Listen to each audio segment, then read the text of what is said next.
loucura de acreditar. Então irás provar que Ele pode muito mais. Deus é capaz de trocar reinos por ti, abre mares para que possas atravessar. E se preciso fosse, daria novamente a vida por ti. Deus só não é capaz de deixar te amar.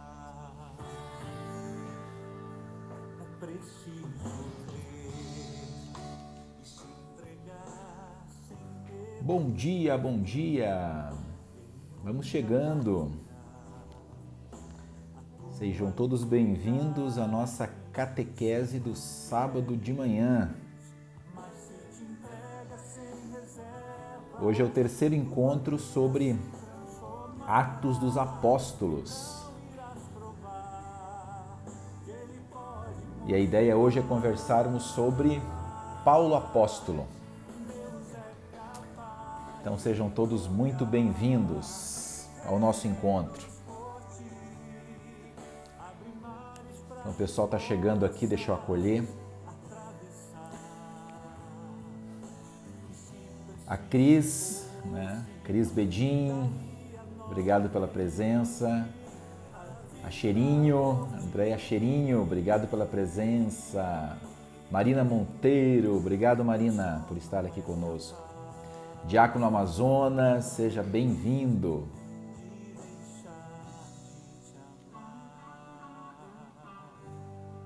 A Eli Silva, acho que é Alex, né? Alex Silva, seja bem-vindo. Joilson Estocco, meu grande amigo Joilson, obrigado. Quem mais que está aqui? Josiane, nossa catequista Josiane. Obrigado pela presença de todos vocês, tá bom? Tô vendo que a Dani tá chegando aqui também, Dani Vosch, obrigado. A Rubiane, obrigado pela presença. André, André, você é a irmã da Cheirinho, que legal, seja bem-vindo, André. É isso aí. Vamos começar então? Convido você agora para chamar as pessoas que estão mais próximas aí de você, para juntos fazermos uma oração, né? Iniciarmos esses minutos que estaremos juntos aqui, refletindo um pouquinho, tá bom? Então, baixa um pouquinho a tua cabeça.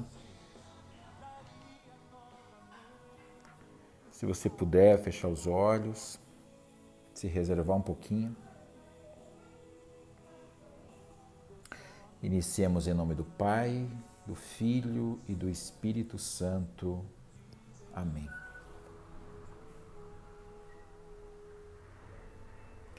Que Deus possa olhar profundamente o nosso coração,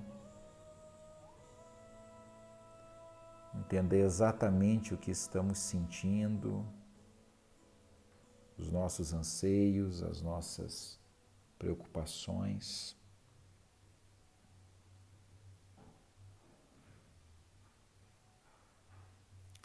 Que Ele possa nos guiar, nos proteger, sempre.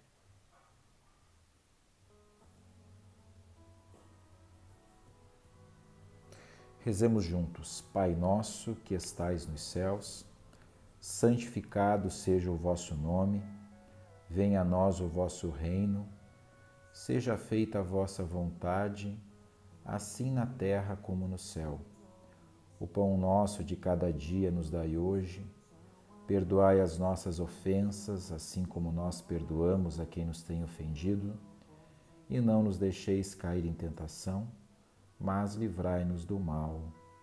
Amém.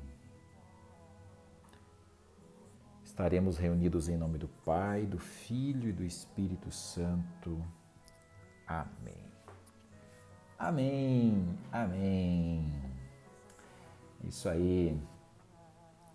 Mara Bonfim, Adriana Borba, Gorete do Elcio, sejam todos muito bem-vindos.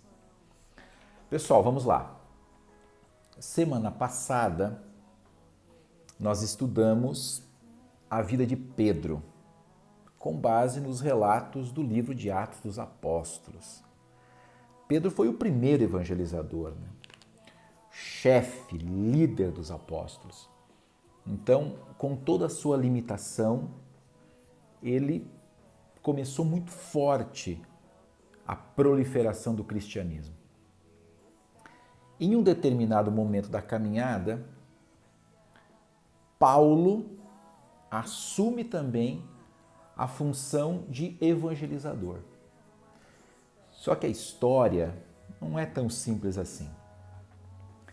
E através de alguns momentos aqui, algumas passagens do livro de Atos dos Apóstolos, nós vamos entender um pouquinho qual foi a trajetória de Paulo. E é uma trajetória muito bonita. No encontro de hoje, nós vamos entender algumas coisas que acontecem, inclusive na liturgia da nossa igreja, que vem de Paulo. Nós vamos entender como uma pessoa que era perseguidora de cristãos se tornou o maior evangelizador do cristianismo que se tem notícia. Beleza? Então vamos lá, vamos começar? Primeira coisa que nós precisamos entender. Tá? Eu vou contar essa história de Paulo com alguns flashes da vida dele e vocês vão conseguir entender o porquê que ele é tão importante para nós e porquê que nós temos tanto a agradecer a ele. Né? Porque ele realmente foi alguém diferenciado na evangelização.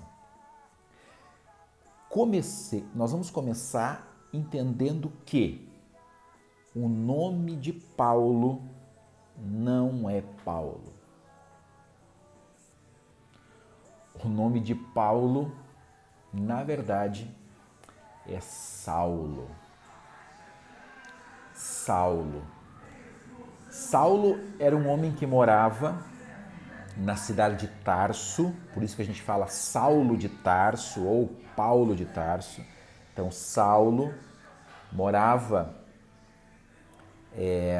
na cidade de Tarso e ele era um profundo estudioso da Torá. O que é a Torá? A Torá era o livro sagrado, né, dos judeus. Então, ele era um profundo estudioso, ele conhecia profundamente a lei judaica. E, além disso, ele era um grande perseguidor de cristãos. Saulo, um judeu com profundo conhecimento da lei judaica, era um perseguidor de cristãos. Saulo tinha status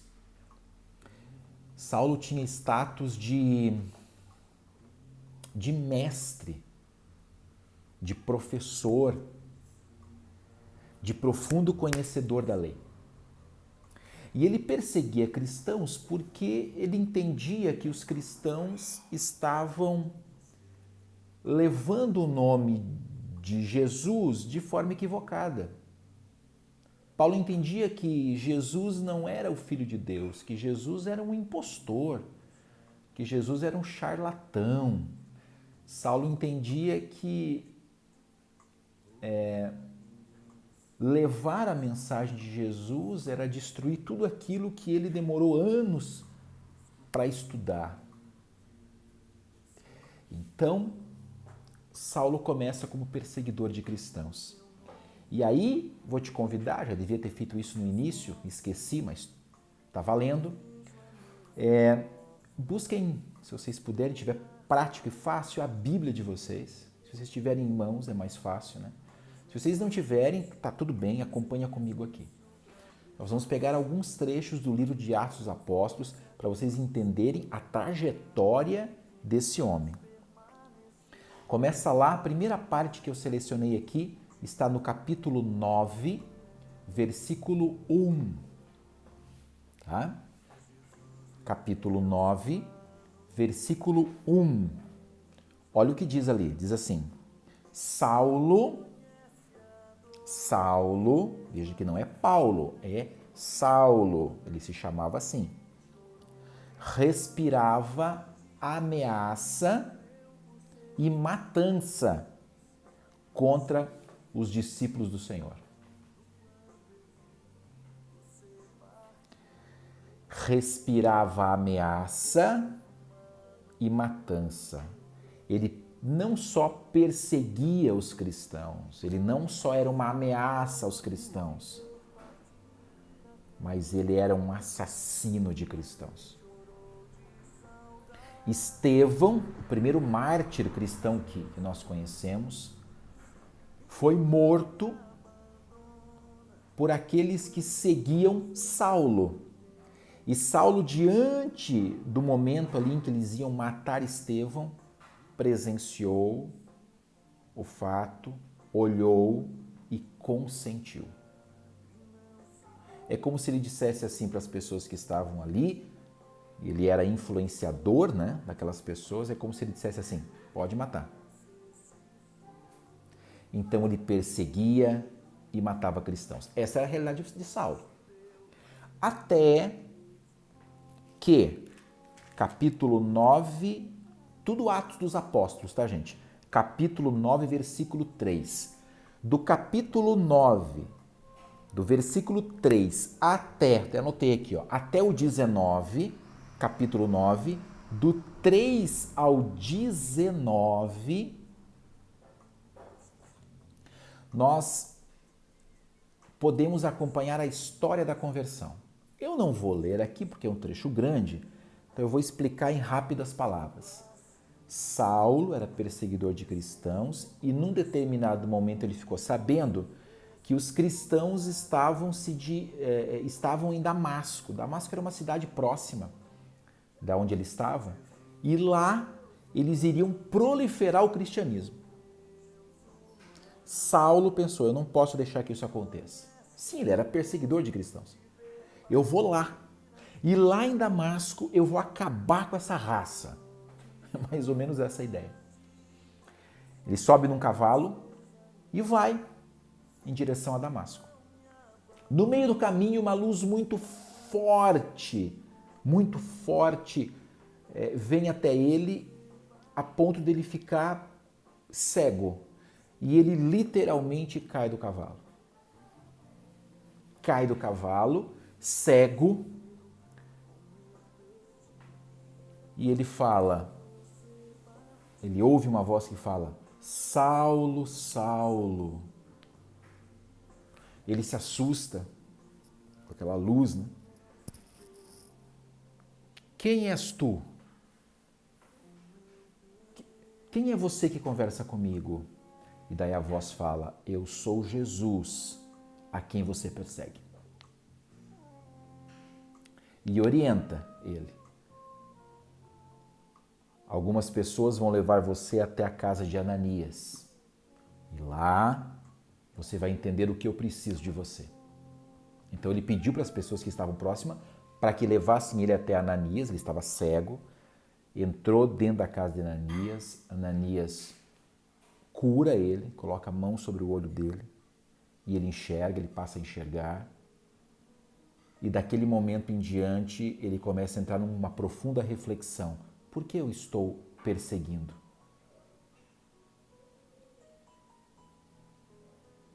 Por que eu estou perseguindo? E daí acontece o início da conversão de Paulo, de Saulo, né? O início da conversão de Saulo. E esse início da conversão, o início da sua preparação, está lá no capítulo 9, versículo 20. Diz assim, todos do livro de Atos. Saulo, ainda é Saulo, passou alguns dias com os discípulos que havia em Damasco e logo começou a pregar nas sinagogas, afirmando que Jesus é o Filho de Deus. Vamos lá. Paulo foi para Damasco para perseguir cristãos e para matar cristãos. No meio do caminho, a visão de Jesus dizendo: pô, cara, eu sou Jesus que você está perseguindo, não faça isso. Ele cai do cavalo, vai para a casa de Ananias, reflete, já na cidade de Damasco, e o que ele faz? De perseguidor, ele passa a ser companheiro dos cristãos. E vai para as sinagogas dizendo que Jesus é o Filho de Deus. Ele começa a evangelizar, olha que interessante. O destino de Saulo em Damasco não era para matar cristãos, mas era para evangelizar, era para somar aos cristãos que lá estavam.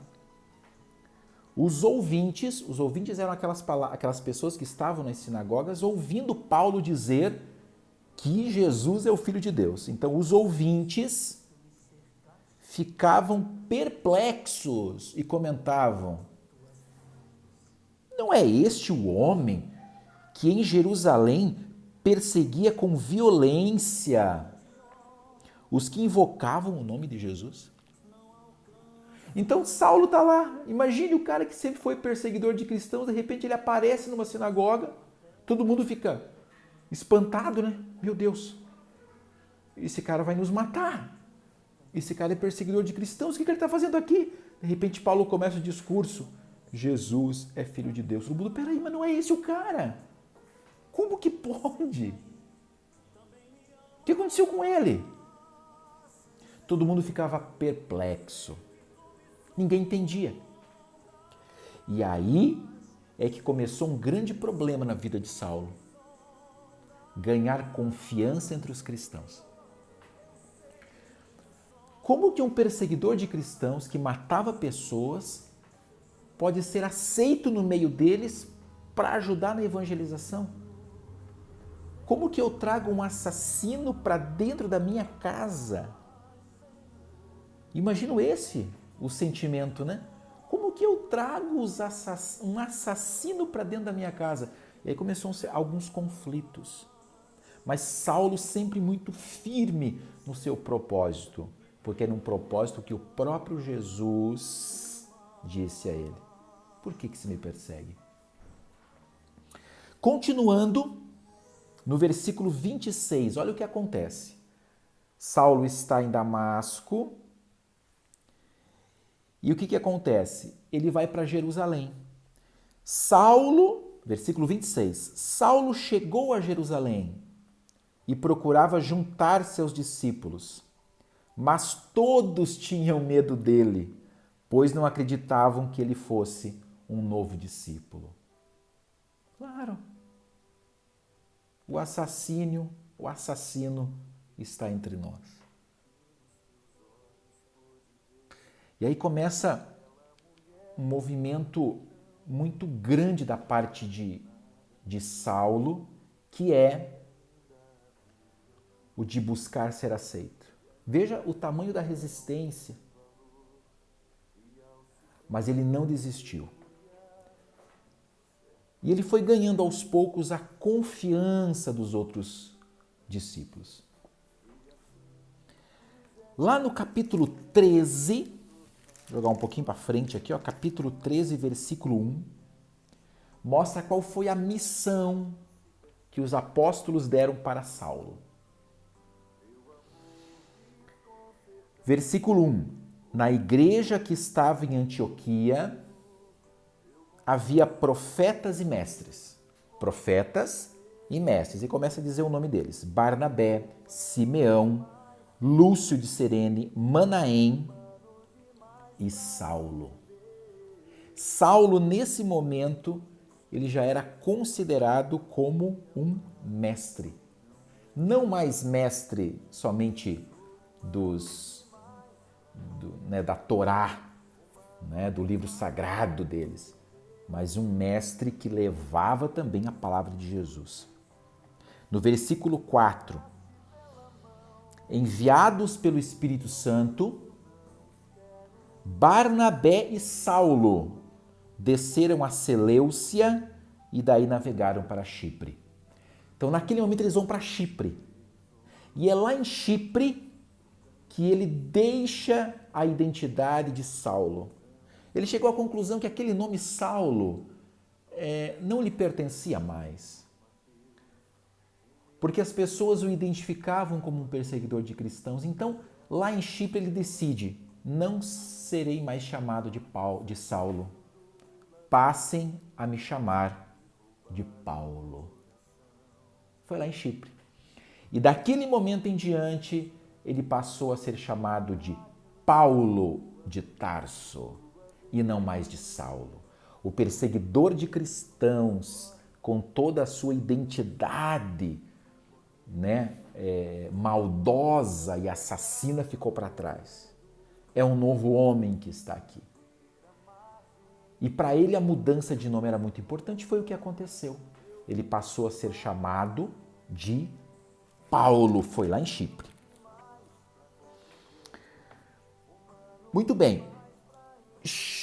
A partir dali, percebam que ele começou em Damasco, foi para Jerusalém, de Jerusalém foi para Antioquia, de Antioquia para Chipre. Percebam que Paulo tinha toda uma dinâmica. Ele sabia que ele não podia ficar no lugar onde ele estava, ele tinha que levar a mensagem.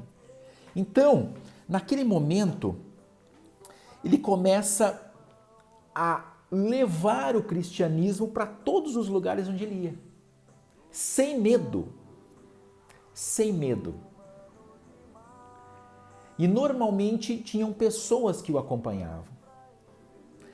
Vocês já vão entender nos próximos minutos qual a importância que essas pessoas que o acompanhavam tiveram na história do cristianismo, né?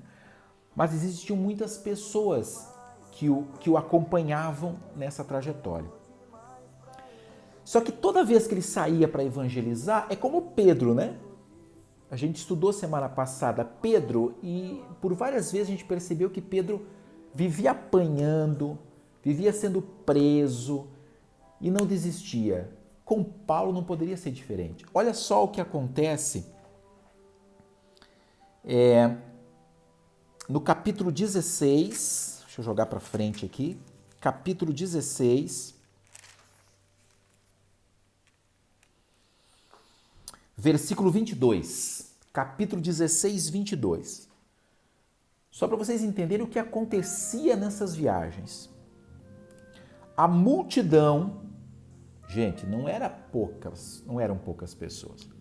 A multidão levantou-se contra Paulo e Silas. Quem era Silas? Um daqueles que acompanhavam Paulo nas suas missões. A multidão. E os magistrados, depois de lhes rasgarem as vestes, mandaram açoitar os dois com varas. Caramba!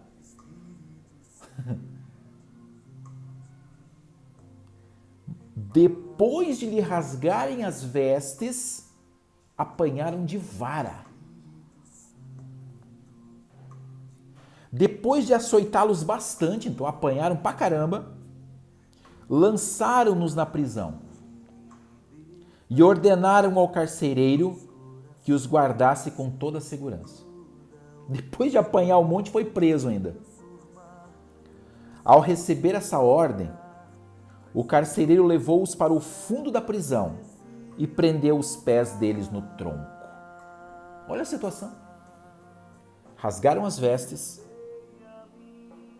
apanharam de vara, foram jogados numa prisão e tiveram seus pés presos a um tronco. Então a gente olha para a história de Pedro, que apanhou pra caramba, e pensa, será que Paulo apanhou também? Cara, muito. Isso aqui é só uma das vezes que Paulo foi preso e torturado, que eu trouxe aqui para vocês entenderem. Então, vamos seguir aqui a ideia, né? Saulo, perseguidor de cristãos, cai do cavalo, Jesus vem para ele numa luz forte e diz: pare de me perseguir. Ele está em Damasco, que era onde ele ia matar cristãos, e se torna um evangelizador. Tem uma certa resistência dos discípulos em aceitá-lo no seu meio, mas ele vai e consegue. Para ele mudar toda essa história, ele muda seu nome de Saulo para Paulo, começa a evangelizar por tudo quanto é canto, junto com algumas pessoas que o acompanhavam, e tinha muita dificuldade nessa evangelização a ponto de apanhar e ser preso o tempo todo. Continuando, o que mais aconteceu dali para frente? Lá no capítulo 15, voltando um pouquinho, capítulo 15, nós vamos entender como que Paulo visitava as comunidades. Capítulo 15, versículo 36, diz assim: depois de alguns dias, Paulo disse a Barnabé. Barnabé era também um dos que acompanhavam ele. Já vimos que tinha Silas, Barnabé, né? Então, depois de alguns dias, Paulo disse a Barnabé: voltemos para visitar os irmãos em cada cidade onde anunciamos a palavra do Senhor, para ver como eles estão. Então, eles iam visitando comunidades, fundando comunidades cristãs,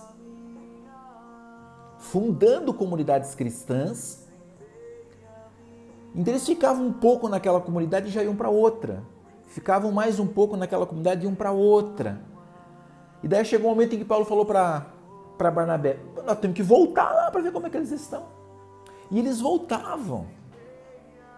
E aí é que Paulo teve a sacada: cara, vamos tentar fazer de uma forma mais prática. Como que a gente pode fazer para ter contato com ele sem precisar voltar lá? Porque demora demais, né? Como não tinha live naquela época, como não tinha WhatsApp, não tinha Instagram, né? Não tinha mensagem de texto, não tinha e-mail, né? Para você se comunicar, não tinha telefone. Qual é a melhor maneira que ele encontrou?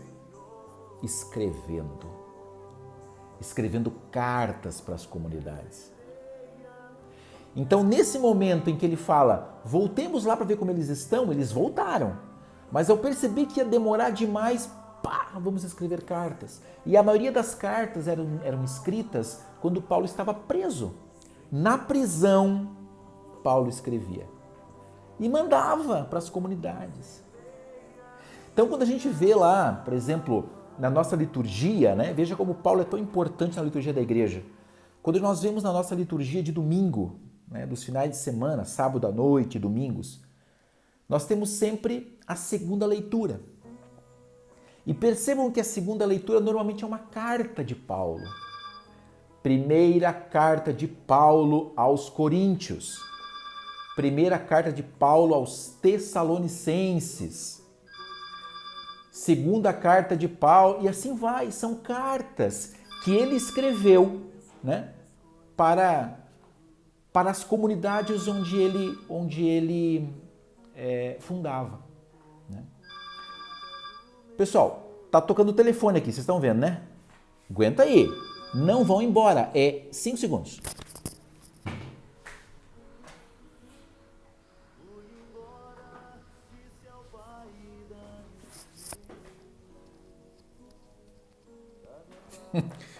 Isso é boa, hein? É para ver como eu tô ao vivo mesmo. Tava tocando o telefone aqui, mas já tá tudo resolvido. Voltando. As cartas. Ó, o Júnior tá falando aqui, ó. Júnior Bocão, feliz pela tua presença, Júnior. Muito massa lhe ouvir o testemunho dos apóstolos. De Paulo é sempre inspirador. Sim! De Paulo é inspirador porque ele encontrava... Gente, se Paulo vivesse nesse... Voltou. Se Paulo vivesse nesse momento, nessa época, agora em 2020, cara, ele já tinha feito alguma, né? alguma live na vida dele, né? Ele já tinha feito, meu Deus, cara, ele tinha usado essa tecnologia que nós temos hoje para evangelizar de um jeito. De um jeito. Então é assim que funciona, né? É exatamente assim que funciona. Muito bem, gente, continuando. Capítulo 17, um pouquinho para frente, capítulo 17, versículo 1. Olha só. As viagens de Paulo. Passando por Anfípolis e Apolônia, Paulo e Silas chegaram a Tessalônica, onde os judeus tinham uma sinagoga. Passando por Anfípolis, então ele passou por um lugar chamado Anfípolis, passou por um outro lugar chamado Apolônia, Paulo e Silas, Paulo sempre com seu companheiro de viagem, chegaram a Tessalônica, onde os judeus tinham uma sinagoga. Tessalônica. Que comunidade é essa? Lembra da carta aos Tessalonicenses? Então, ele chegou em Tessalônica e quando ele foi embora, ele escreveu para todos aqueles cristãos que estavam em Tessalônica, né? Os Tessalonicenses. Legal, né, gente? Muito bem. E aí vai, lá no capítulo 18, versículo 1, diz assim: Paulo deixou Atenas e foi para Corinto. Corinto. Carta de Paulo aos Coríntios, né? E assim vai, né? Lá no capítulo 19, mas Paulo só levou a palavra? Semana passada a gente viu que Pedro e João curaram, né? Um paralítico. Eu não tenho prata nem ouro, mas o que eu tenho eu te dou. Levanta e anda. Lembram disso? Pedro e João. Mas será que Paulo curou? Sim, Paulo curou. Olha só, capítulo 19, versículo 11. Capítulo 19, versículo 11. Deus realizava milagres extraordinários pelas mãos de Paulo, a tal ponto que pegavam lenços e aventais que tivessem tocado sua pele para aplicá-los sobre os doentes, e as doenças os deixavam, e os espíritos maus se retiravam. Então as pessoas recebiam, por exemplo, Paulo usava lá lenços, aventais e tal, as pessoas pegavam esses lenços que tinham tocado o corpo de Paulo, esses lenços, e colocavam esses mesmos lenços, esses aventais, essas roupas que Paulo usava, colocavam sobre os doentes. E os doentes ficavam curados. Olha só. Aqui é só um trecho, existem outros. Então, de perseguidor de cristãos a um cristão que operava milagres. Esse era Paulo. Um cara que aceitou e se convenceu de sua conversão. Obrigado, Júnior. Colocou aqui nos comentários. Olha só que lindo, gente. Esse era Paulo. E para fechar, sobre Paulo, o momento em que ele vai, capítulo 28, em que ele vai para Roma. Capítulo 28, versículo 11. A partir do versículo 11 é quando ele chega a Roma. E não tem relato bíblico, mas a tradição da igreja diz que foi em Roma que Paulo foi decapitado. Venci o bom combate, guardei a fé. Numa das cartas que Paulo escreve, né, ele coloca isso. Provavelmente no cativeiro, momentos antes de ser morto, ele escreve uma carta e ele deixa isso bem claro. Eu fiz o que eu tinha que ser feito. E agora é com vocês. Com vocês quem? Os discípulos que ficaram. E os discípulos que ficaram dizem assim: Encerrou aqui, agora é com vocês, os novos discípulos. E assim aqueles discípulos vieram. E chegou em mim. Chegou em você. Chegou em nós. Nós somos descendentes, do ponto de vista cristão, de todos estes que começaram lá atrás. A começar por Jesus, depois pelos 12, depois por Pedro, depois por Paulo e assim por diante. É missão minha e sua levar o cristianismo para todos os lugares da mesma forma que Paulo fez.